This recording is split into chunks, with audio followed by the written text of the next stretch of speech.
Hare Krishna, everybody. Here we are. Welcome back to the daily readings of Srila Prabhupada's books. Live stream. Welcome to all of you out there in cyberspace. We're here in yours truly, the Bhajan Kutir of yours truly, here in Govardhan, one of the, if not the most sacred places in the universe. And we're here reading the Srimad-Bhagavatam. We've got Jai Shri from Hong Kong, and we got Bhaktamat, the techie and future whatever of the Krishna consciousness movement, becoming inspired by his first contact with India and this holy place, the Holy Dham. We were just talking about it a few minutes ago, and it was really nice what he's gotten. Okay, let's hear Sanatana Goswami's glorification of the Srimad-Bhagavatam. It goes like this. Sarva Shastrabdi Piyusha Sarva Vedaika Satpala Sarva Siddhanta Ratnadya Sarva Lokaika Drikprada. O nectar from the ocean of all scriptures, singular fruit of all the Vedas, rich mine of the precious gems of all conclusive truths, you are the giver of sight to all the worlds. Sarva Bhagavata Prana Srimad Bhagavata Prabho Kalidvandotitaditya Shri Krishna Parivartita. O life air of all the Supreme Lord's devotees, O Master, Srimad Bhagavatam, you are the sun risen in the darkness of Kali. You are the exact image of Shri Krishna. Paramananda Pataya Prema Varshakshadayate Sarvada Sarvasevyaya Shri Krishnaya Namostume. I bow down to you, who are supremely blissful to read. Your every syllable pours down a flood of prema. You can always be served by everyone. You are Shri Krishna himself. Madeka Bando Matsangin Madguro Mad Mahadana Mad Nishtadaga Mad Bhagya Mad Ananda Namostute. My only friend, my constant companion, my spiritual master, my great wealth, my savior, my good fortune, my source of ecstasy, I bow down to you. Asadu Sadutadayin Adini Chuchatakada Hanamunchagadachin Mam Premna Rit Kandayospura. O bestower of saintliness to the unsaintly, O exalter of the most fallen, please never leave me. Always appear in my heart and my voice with pure love.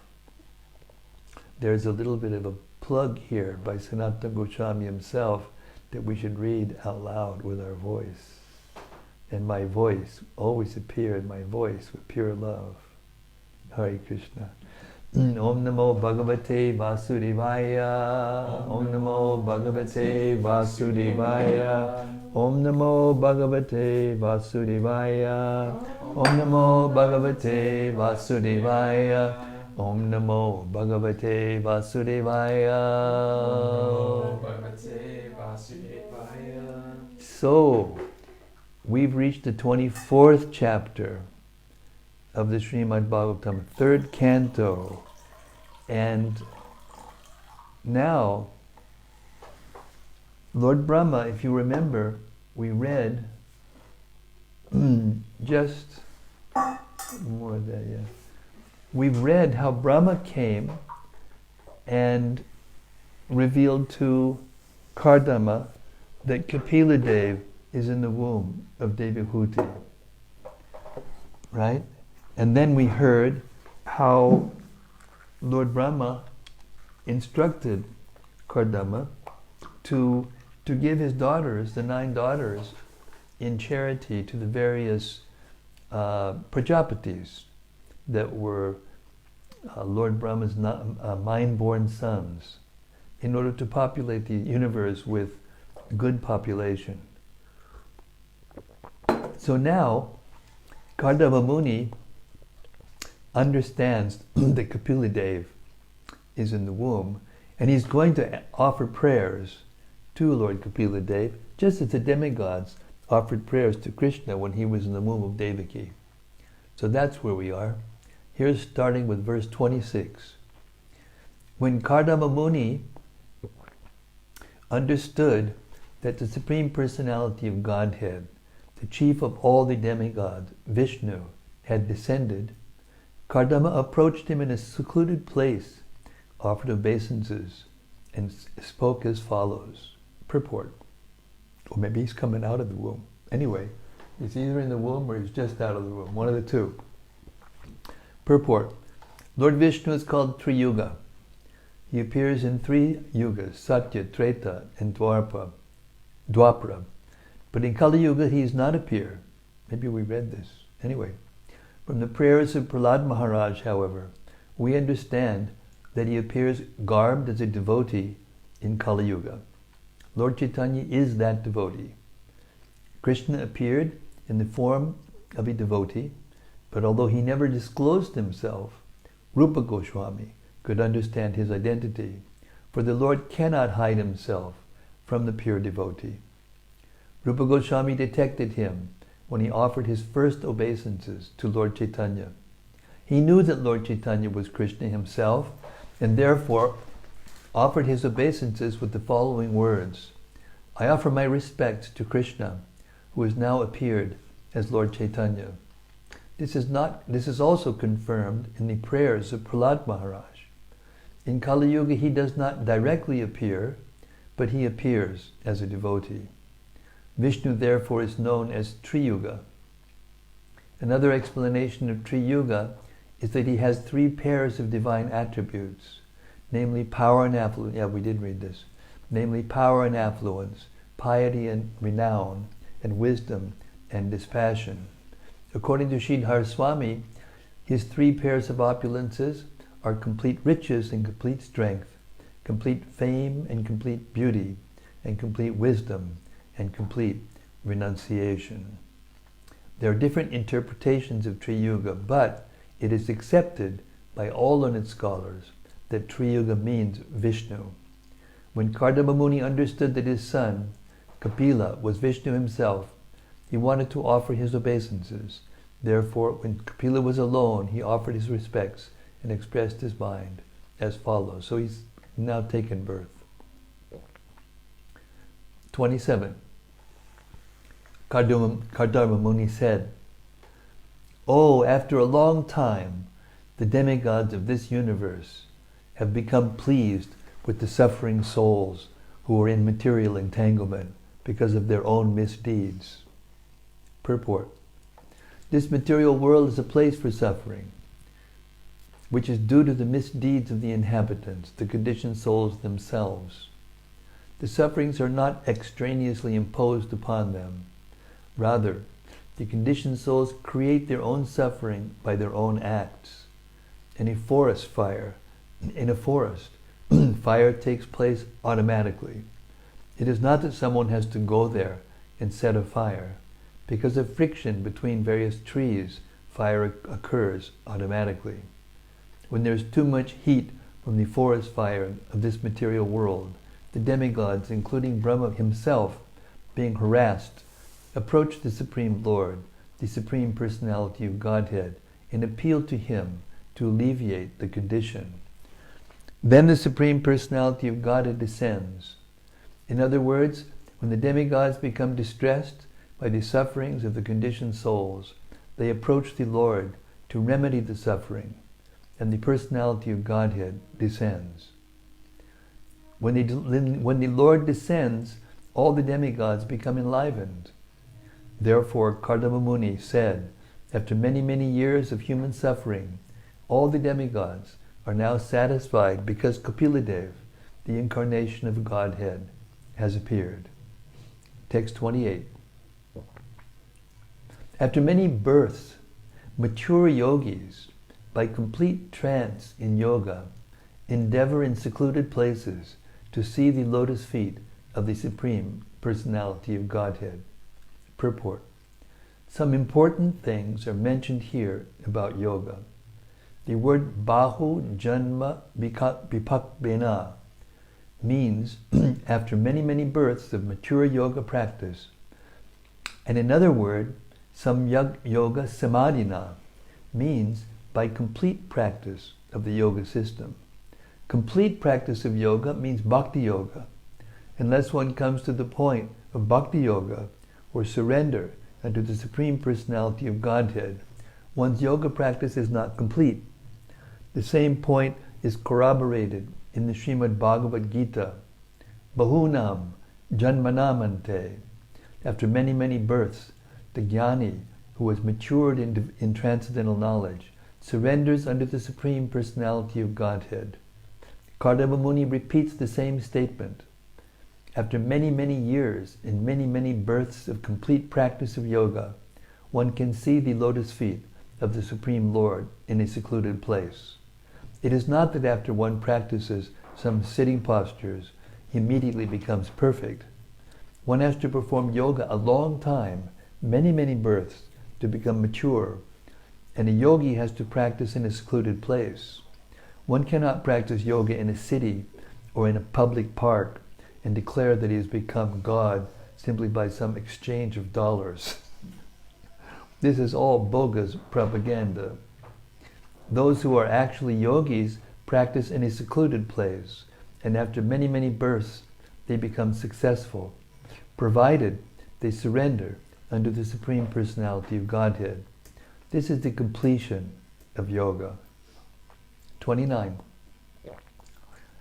Not considering the negligence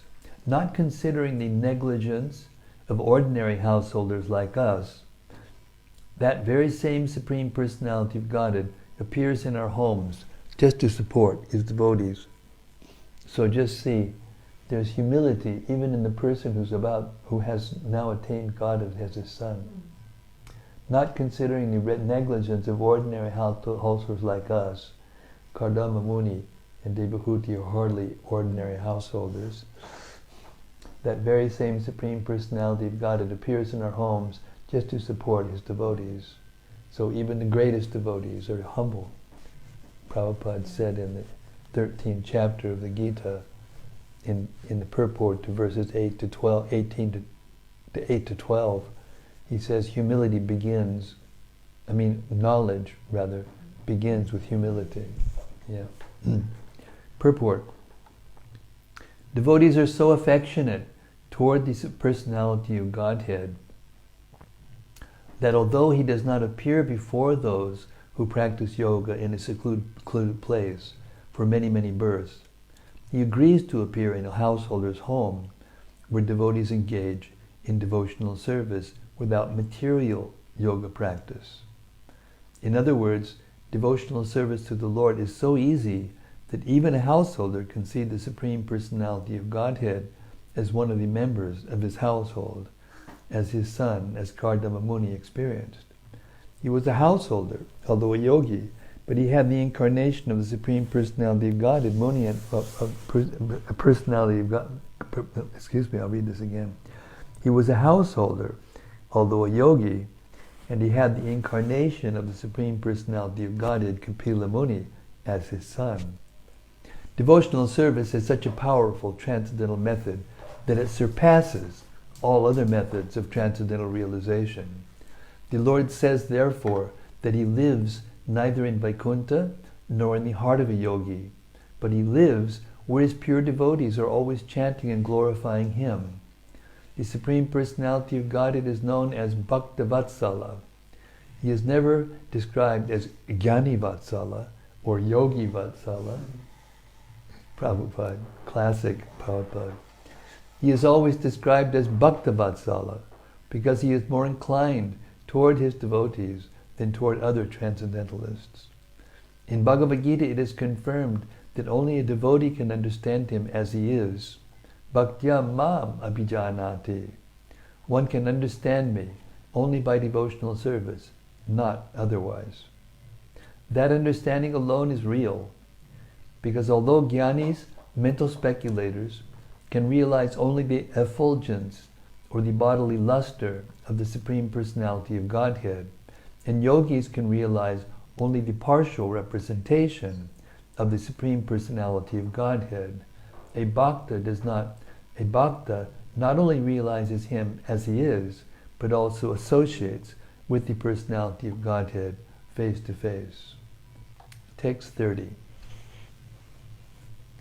Kardama Muni said, "You, my dear Lord, who are always increasing the honor of your devotees, have descended in my home just to fulfill your word and disseminate the process of real knowledge." Purport. When the Lord appeared before Kardama Muni after his mature yoga practice, he promised that he would become Kardama's son. He descended as the son of Kardama Muni in order to fulfill that promise. Another purpose of his appearance is Chakirshur Bhagavan Jnanam, to distribute knowledge.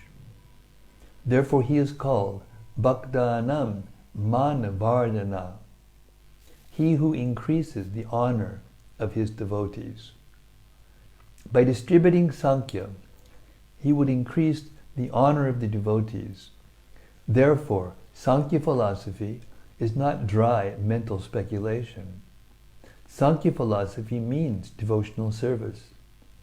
How could the honor of the devotees be increased unless Sankhya was meant for devotional service? Devotees are not interested in speculative knowledge. Therefore, the Sankhya enunciated by Kapila Muni is meant to establish one firmly in devotional service.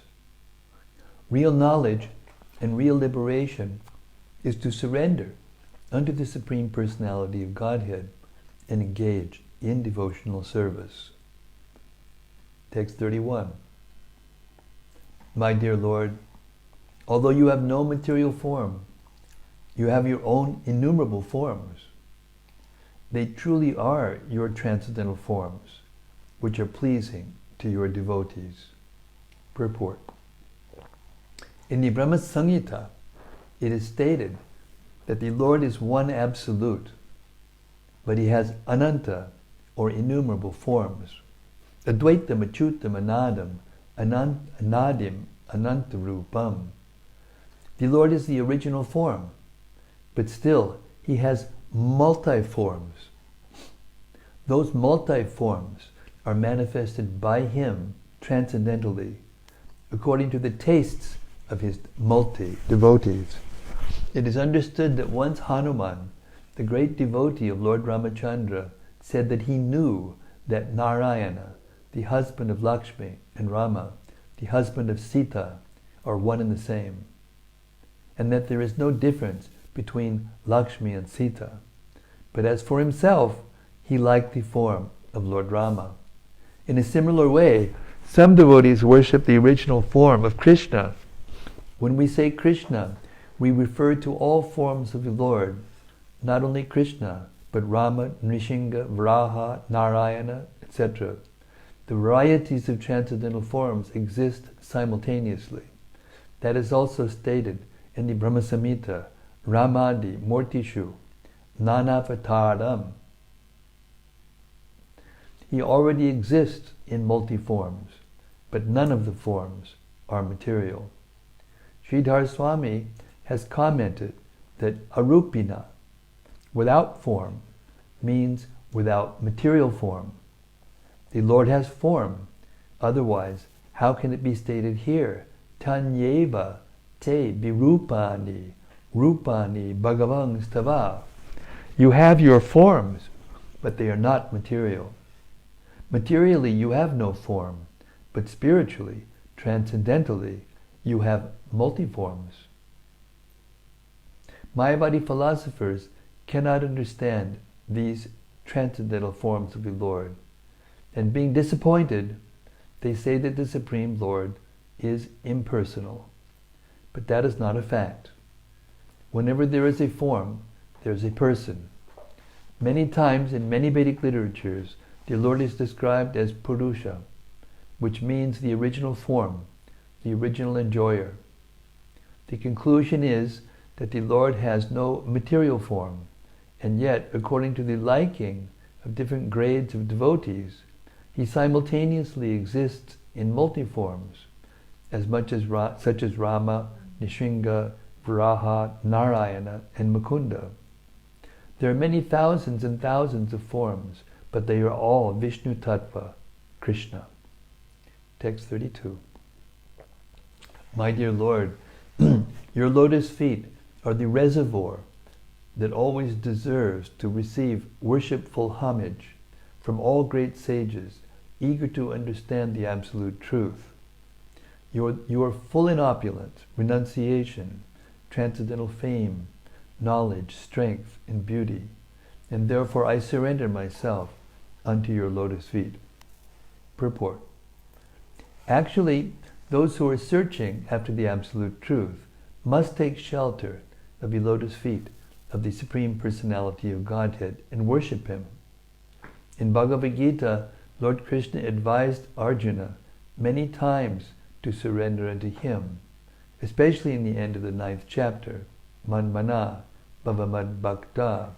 If you want to be perfect, just always think of me, become my devotee, worship me, and offer your obeisances to me.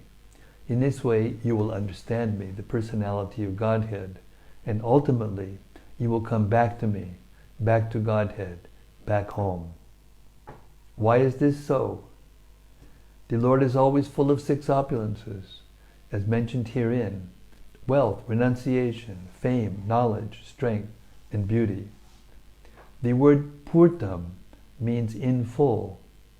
No one can claim that all wealth belongs to him, but Krishna can claim it, since he has full wealth.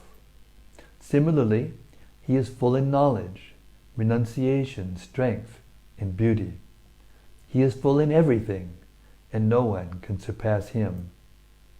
Another of Krishna's names is Asamordva, which means that no one is equal to or greater than him. Text 33. I surrender under the Supreme Personality of Godhead, descended in the form of Kapila, who is independently powerful and transcendental, who is the Supreme Person and the Lord of the sum total of matter and the element of time, which is the fully cognizant maintainer of all the universes under the 3 modes of material nature, and who absorbs the material manifestations after their dissolution. Purport. The 6 opulences, wealth, strength, fame, beauty, knowledge, and renunciation, are indicated here by Kardama Muni, who addresses Kapila Muni, his son, as Param. The word Param is used in the beginning of Srimad-Bhagavatam, in the phrase Param Satyam, to refer to the Summum Bonum, or the Supreme Personality of Godhead.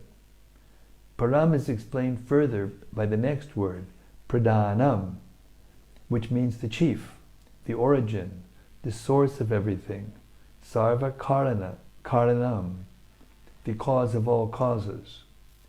The Supreme Personality of Godhead is not formless. He is Purusham, or the enjoyer, the original person. He is the time element and is all cognizant. He knows everything, past, present, and future, as confirmed in Bhagavad Gita. The Lord says, I know everything, present, past, and future, in every corner of the universe. In the material world, which is moving under the spell of the 3 modes of nature, is also a manifestation of his energy. Parasya, Shaktir, Vividaiva, Shruyate. Everything that we see is an interaction of his energies. Shvetashvatara Upanishad 6.8. Parasya Brahmanak Shaktis Tadedam Agilam Jagat. This is the version of the Vishnu Purana. We can understand that whatever we see is an interaction of the 3 modes of material nature, but actually it is all an interaction of the Lord's energy. Lokapalam. He is actually the maintainer of all living entities. Nityo Nityanam. He is the chief of all living entities. He is one, but he maintains many, many living entities. God maintains all of the living entities, but no one can maintain God. That is his Swachchanda Shakti. He is not dependent on others. Someone may call himself independent, but he is still dependent on someone higher. The personality of Godhead, however, is absolute. There is no one higher than or equal to him.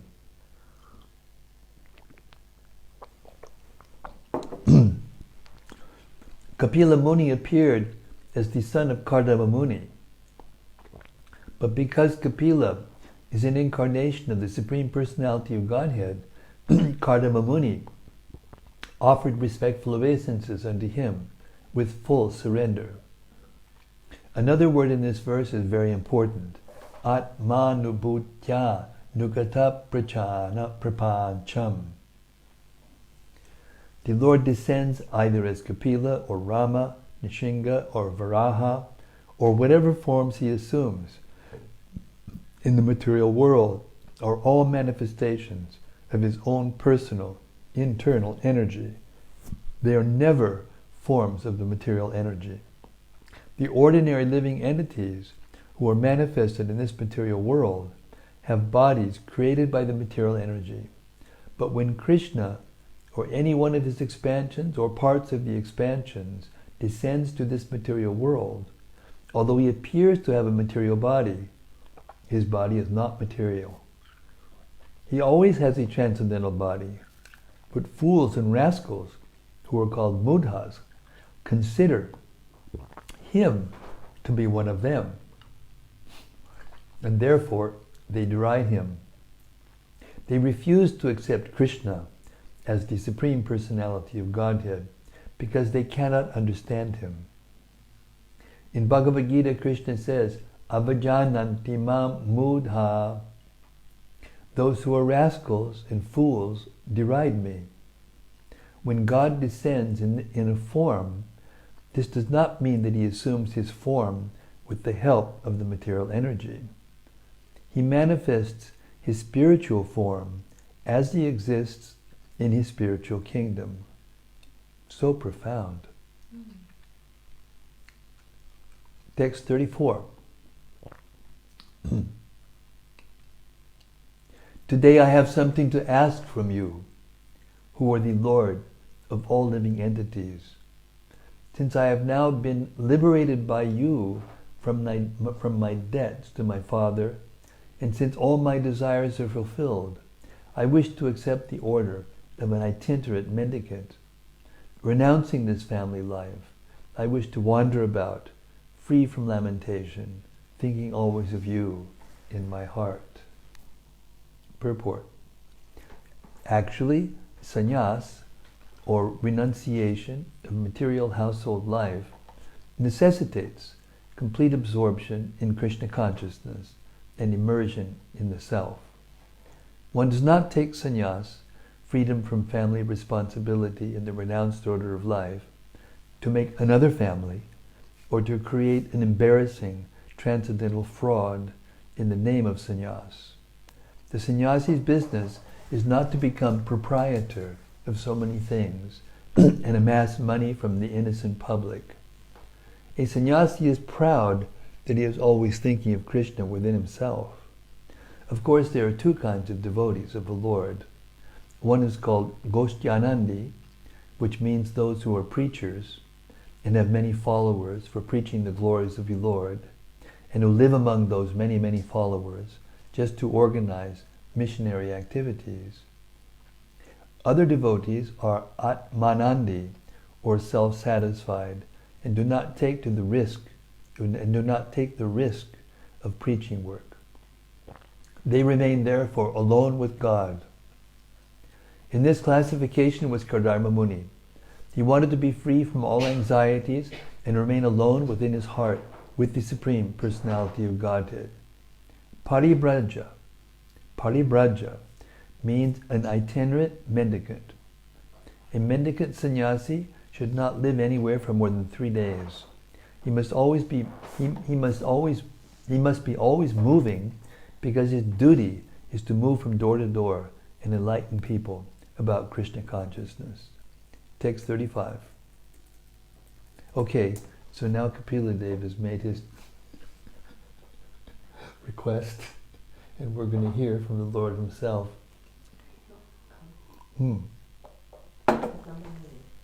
Kardama Muni. Did I say something else? Oh, I'm sorry. Kardama Muni. Translation, text 35.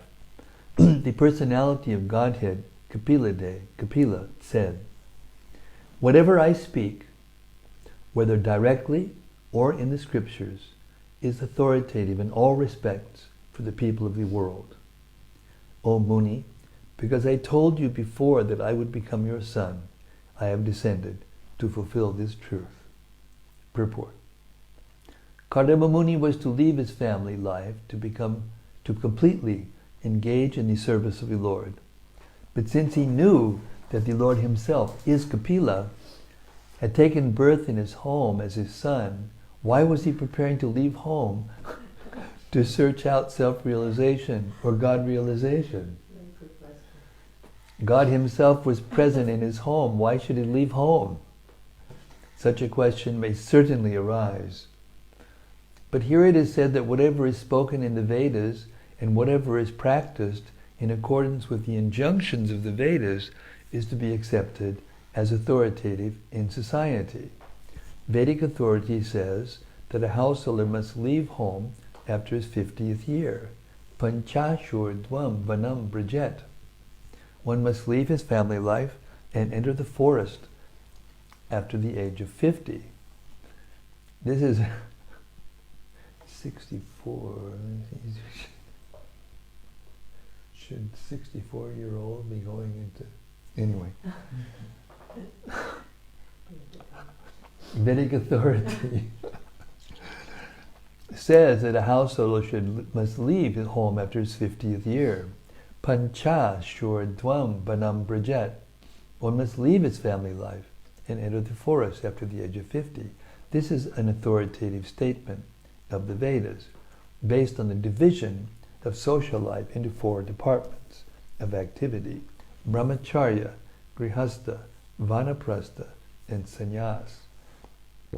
Kardama Muni practiced yoga very rigidly as a brahmachari before his marriage, and he became so powerful and attained so much mystic power that his father, Brahma, ordered him to marry and beget children as a householder.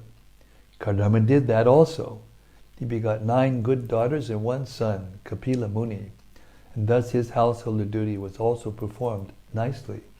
And now his duty was to leave. Even though he had the Supreme Personality of Godhead as his son, he had to respect the authority of the Vedas. This is a very important lesson.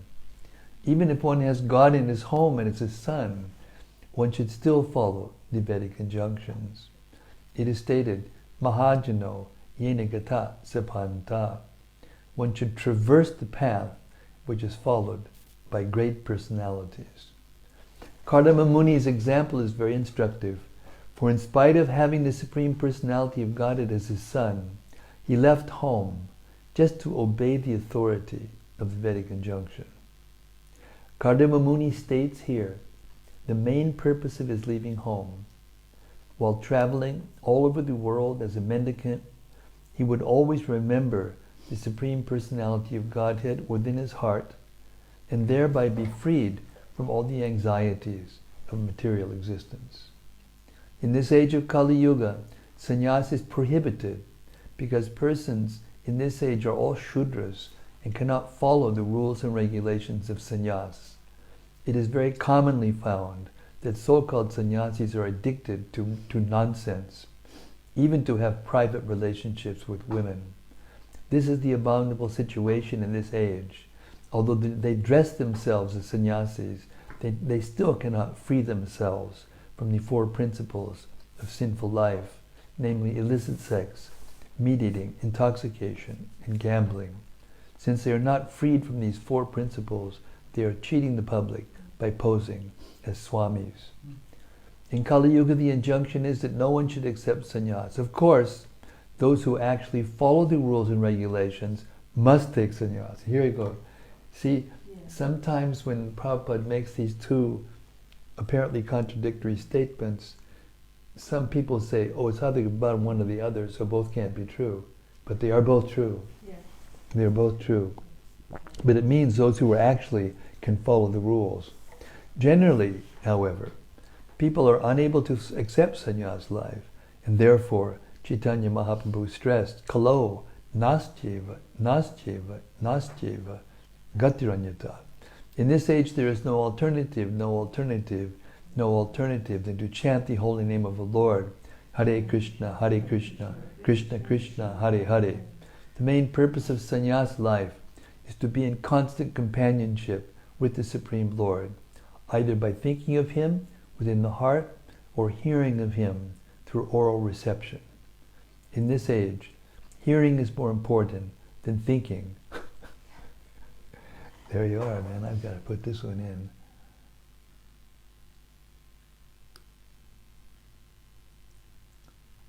And maybe I just better start here. If I don't do this now, forget.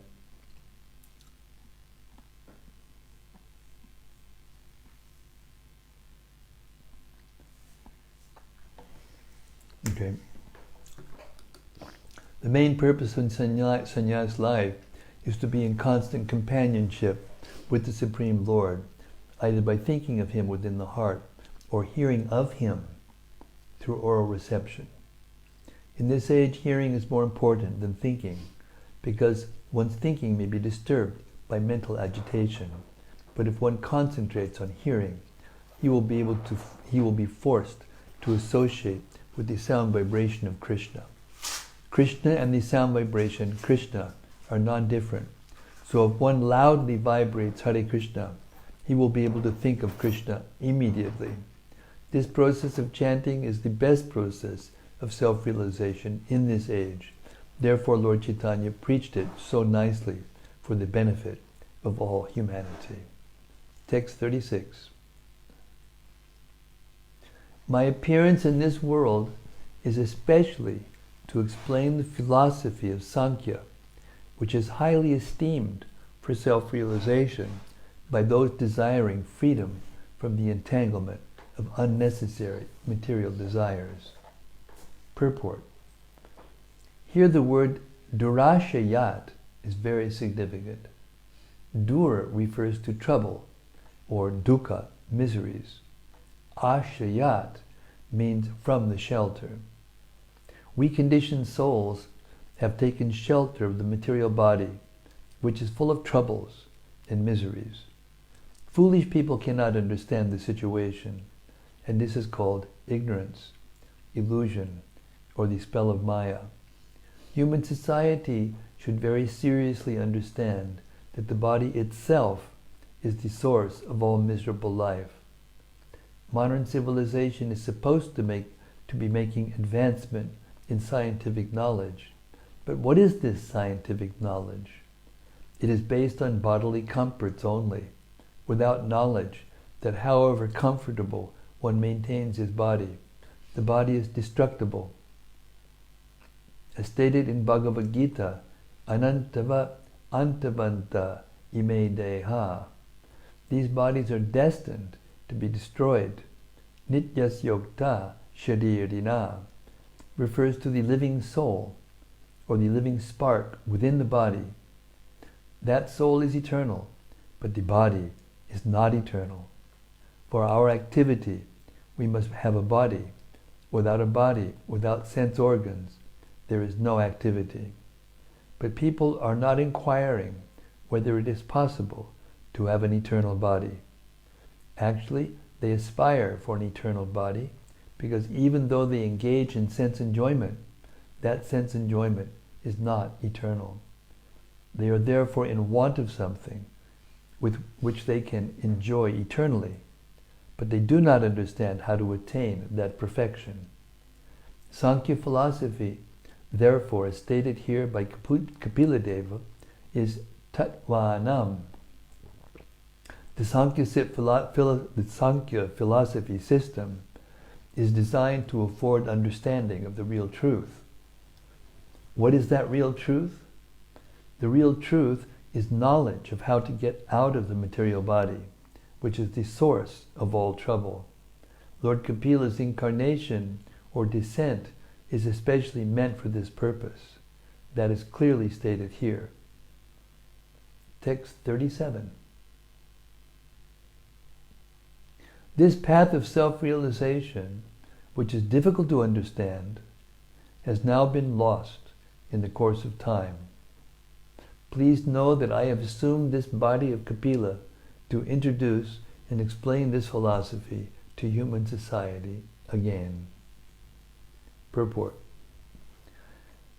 It is not true that Sankhya philosophy is a new system of philosophy introduced by Kapila, as material philosophers introduced new kinds of mental speculative thought to supersede that of another philosopher.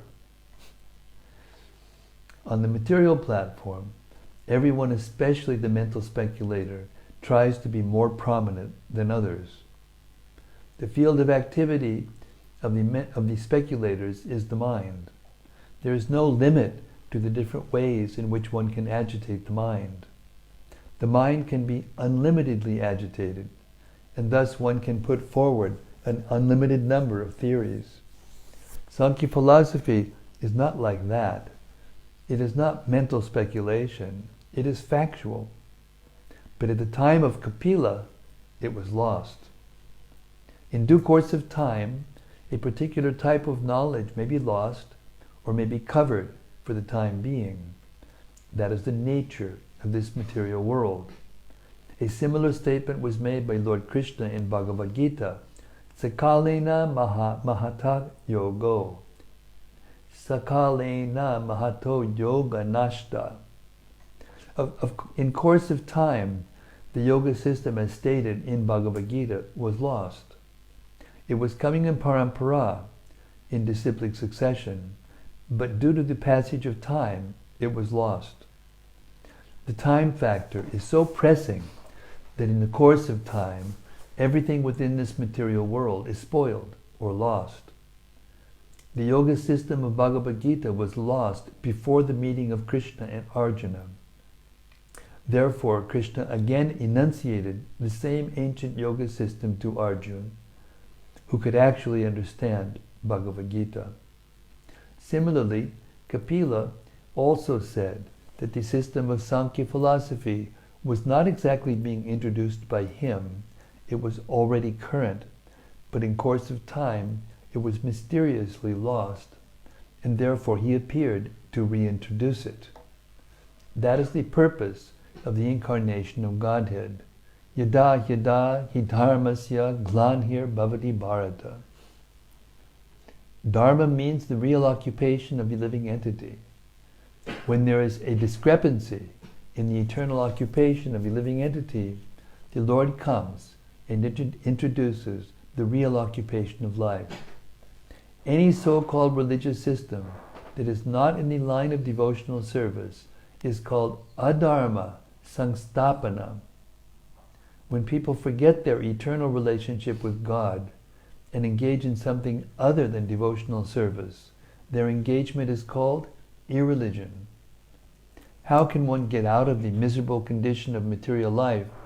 How one can get out of the miserable condition of material life is stated in Sankhya philosophy, and the Lord himself is explaining this sublime system. Text 38. Now, being sanctioned by me, go as you desire, surrendering all your activities to me, conquering insurmountable death, worship me for eternal life. What a nice verse. I'll read that again. Now, being sanctioned by me, go as you desire, surrendering all your activities to me, conquering insurmountable death, worship me for eternal life. Purport. The purpose of Sankhya philosophy is stated herein. If anyone wants real eternal life, he has to engage himself in devotional service or Krishna consciousness. To become free from birth and death is not an easy task. Birth and death are natural to this material body. Sudur Jayam means very, very difficult to overcome. The modern so-called scientists do not have sufficient means to understand the process of victory over birth and death. Therefore, they set aside the question of birth and death. They do not consider it. They simply engage in the problems of the material body, which is transient and sure to end. Actually, human life is meant for conquering the insurmountable process of birth and death. That can be done, as stated here, Mam Bhaja. One must engage in the devotional service of the Lord. In Bhagavad Gita also, the Lord says, Manmana Bhavamad Bhakta, just become my devotee, just worship me. But foolish so-called scholars say that it is not Krishna whom we must worship and to whom we must surrender. It is something else. Without Krishna's mercy, therefore, no one can understand the Sankhya philosophy or any philosophy which is especially meant for liberation. Vedic knowledge confirms that one becomes entangled in this material life because of ignorance, and that one can become free from material embarrassment by becoming situated in factual knowledge. Sankhya means that factual knowledge by which one can get out of material entanglement. Text 39. In your own heart, through your intellect, you will always see me, the supreme self-effulgent soul, dwelling within the hearts of all living entities. Thus you will achieve the state of eternal life, free from all lamentation and fear. Purport. People are very anxious to understand the absolute truth in various ways, especially by experiencing the Brahmajyoti, or Brahman effulgence, by meditation and by mental speculation. But Kapila Dev uses the word Mam to emphasize that the personality of Godhead is the ultimate feature of the absolute truth. In Bhagavad Gita, the personality of Godhead always says Mam, unto me, but the rascals misinterpret the clear meaning. Mam is the Supreme Personality of Godhead. If one can see the Supreme Personality of Godhead as he appears in different incarnations and understands that he has not assumed a material body, but is present in his own eternal spiritual form, then one can understand the nature of the Personality of Godhead. Since the less intelligent cannot understand this point, it is stressed everywhere, again and again. Simply by seeing the form of the Lord as he presents himself by his own internal potency as Krishna or Rama or Kapila, one can directly see the Brahmajyoti, because the Brahmajyoti is no more than the effulgence of his bodily luster. Since the sunshine is the luster of the sun planet, by seeing the sun, one automatically sees the sunshine. Similarly, by seeing the Supreme Personality of Godhead, one simultaneously sees and experiences the Paramatma feature, as well as the impersonal Brahman feature of the Supreme. The Bhagavatam has already enunciated that the Absolute Truth is present in three features. In the beginning as the impersonal Brahman, in the next stage as the Paramatma in everyone's heart, and at last as the ultimate realization of the Absolute Truth, Bhagavan, the Supreme Personality of Godhead.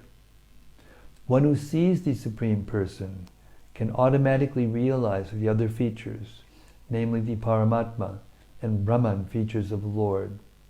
The words used here are Vishoko, Bhayam, rich to see.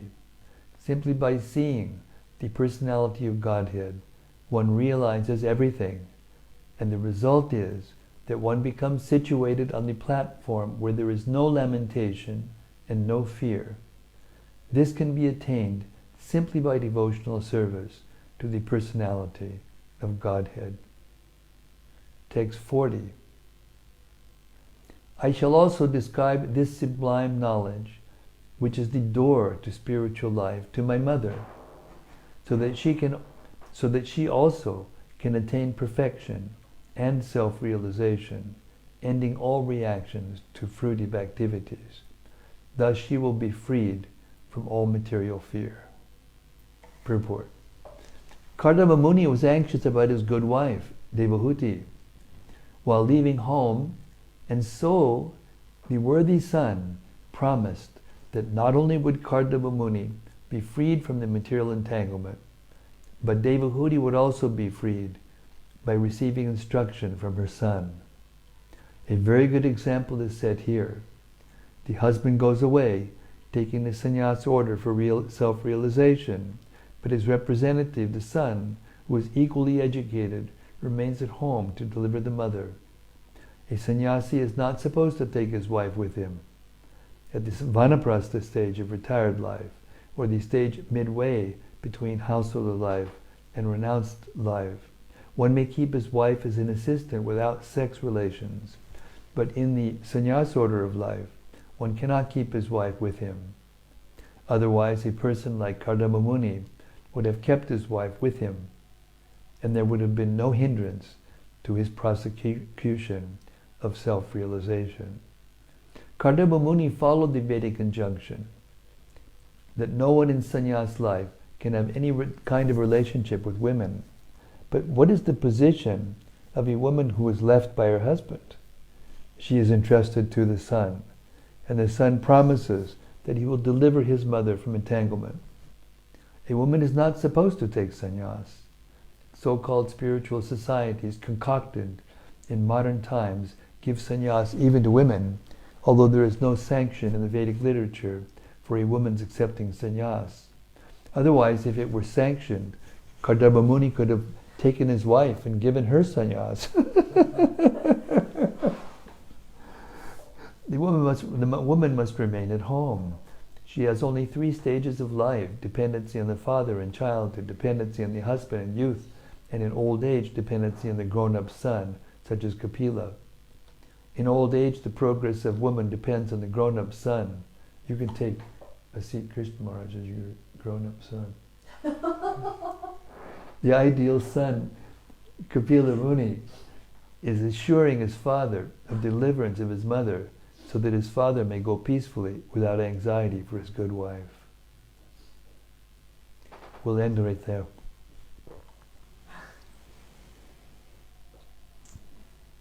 Hare Krishna. Okay, comes the pleasant time of reflections and questions. Anything that stood out in the reading that you want to further reflect upon? So we got through the whole thing with the phone? That was good, huh? That was good. That would have been a shame if we would have lost some of it. We had some interruptions, but... We had some interruptions. You weren't monitoring? I was on my phone. I see. But I can't hear. Oh, I see. So it's hard for me to tell.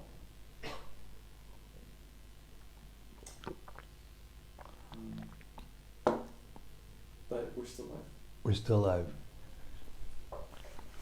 Some interruptions means somebody said we had interruptions? The right majority. Uh-huh. But we were live the entire time. Okay, so when they listen to it afterwards, they'll hear the whole thing. That also sometimes is from the other side. Yeah. We're finding out now how it isn't the same thing happens here as happens someplace else. It's not always like that. The recipient is not. Yes. Sometimes they're different. There's a difference in receptivity of the connection or whatever. And sometimes the same signal will go to one place clearly and another place not so clearly. I found that out when I lived in Hungary all those years. That Hungary is not as connected in the same way as other places. Yeah. Okay. Tomorrow we have to pack, and the next day morning we leave. So, you know, and I'm just recovering from yesterday. I mean, I'm completely recovered now. It just took me one day. That's a good sign. It's a good sign that my general health is good. The core is good. Yeah. And the mouth is completely clean just after one day. That was amazing. Because that's not, usually it takes me a long time to get over those things. Fasting is very powerful. Very powerful. We have a question. Okay, we have a question out there, from out there in cyberspace. This is from Ratirupa Janava Devidasi. Rati Rupa Janava Devidasi. Well, hello to you, and it's nice to meet you. I'm not sure if I met you before, but go ahead. She says, thank you, Maharaj. What does a husband do regarding accepting vanaprastha when his family is not blessed with a son? What does a family do when a person takes vanaprastha and he's not blessed with a son? Well, I mean, this depends on individual cases. There's no hard and fast rules for any of these things. Not even the rule that sannyas is condemned in Kali Yuga, as we already heard in one of the purports. I'll get to your question, but I wanted to make this point that, you know, Lord Chaitanya took sannyas when he was 24. So you can't make a rule or say that you can't take sannyas in Kali Yuga, because otherwise you'd be criticizing Lord Chaitanya. So what it means is that the kind of sannyas that results in, as Prabhupada pointed out in one purport, as of cheater, or a Mayavadi who is very, very austere and appears to be very, very renounced, but is not actually getting love of God, which is the purpose of sannyas. So that's one thing. Now the thing about vanaprastha or sannyas, when there's no son, there's two possibilities. There's more than two, but there's two obvious ones. And Srila Prabhupada wanted our movement to be able to take this role. You know, if the father of the husband of the family is going to take vanaprastha, he doesn't have to leave his wife. But there can be no sex, and it's completely a spiritual relationship of helping one another. That's one thing. The other thing is that, and Prabhupada sanctioned this, that if the husband takes sannyas, for instance, I mean, I'm not going to use names because I don't want to embarrass anyone, but when there was one sannyasi he gave sannyas to, and his wife just flipped out, and so she said, Prabhupada, I can't do this. You have to give me a deity of yourself. Completely unprecedented. Completely unprecedented. I mean, there was one deity of Prabhupada in the whole movement, and that was Krishna Balaram Mandir. Very unusual that this is another indication of Prabhupada's stature and what he expected, you know, in the future, for us to keep him in the center. Very, very important point, because he sanctioned that, the deity, and a deity of Bhakti Siddhanta. He would never put his own deity without deity of his spiritual master there. That's another issue. That's another point. So he agreed. So she fashioned a little brass deity, which, by the way, after Prabhupada left, we all took that deity to Radhakund and had a kind of like a bathing and installation formally, you know, and that was the deity we took around the hill and worshipped that day, because Prabhupada wanted to come to Govardhan, so we decided to take him to Govardhan, which was very beautiful. And when Prabhupada came up the stairs to this temple room and sat down, I just poured tears, because I was in the room when Prabhupada said, take me to Govardhan. So I got to see it happen, and I had something to do with bringing the deity there. So it was really wonderful.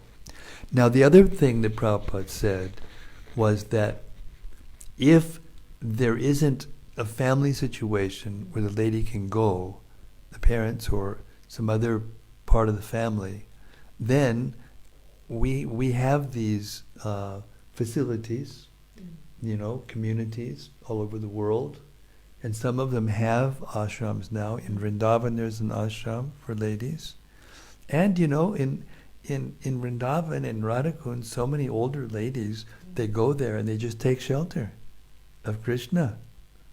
That's also, but you have to be very qualified to do that, because you have to live in extremely austere conditions, and you have to give your heart and your soul and your body and everything, to Krishna. And in that way, you can go back to Godhead. But Prabhupada didn't expect that. That's why he made facilities in his Vrindavan temple and other Indian temples, Mayapur, to anticipating this problem in the future. I mean, whether or not we can carry that out because of our own incompetence, that's another issue. But Prabhupada did sanction that. So there you go. You can either within your family find a place, and live single, and also not just as single, but as a saint. It says here that women aren't to take sannyas, but that doesn't mean that women can't be renunciates. Women can be renunciates, but they're not supposed to be, like sannyasis, traveling all over the place. They'll be exposed. Who knows what will happen? Some horrible thing can happen. It does sometimes. So they're to be protected, but they should be saintly, and they should, worship deity. They should preach also. And those are the alternatives. Hare Krishna.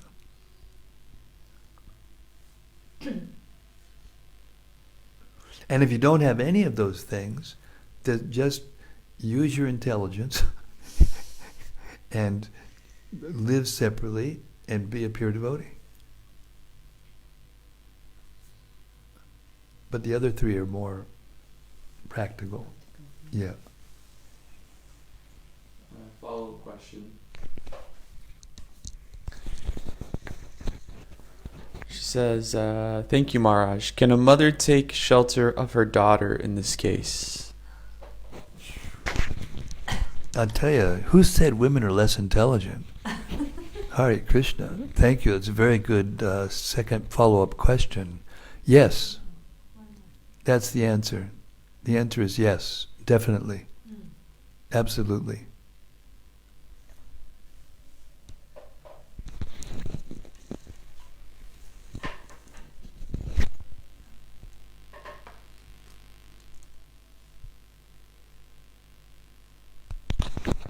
She says, thank you, Maharaj. Pranams.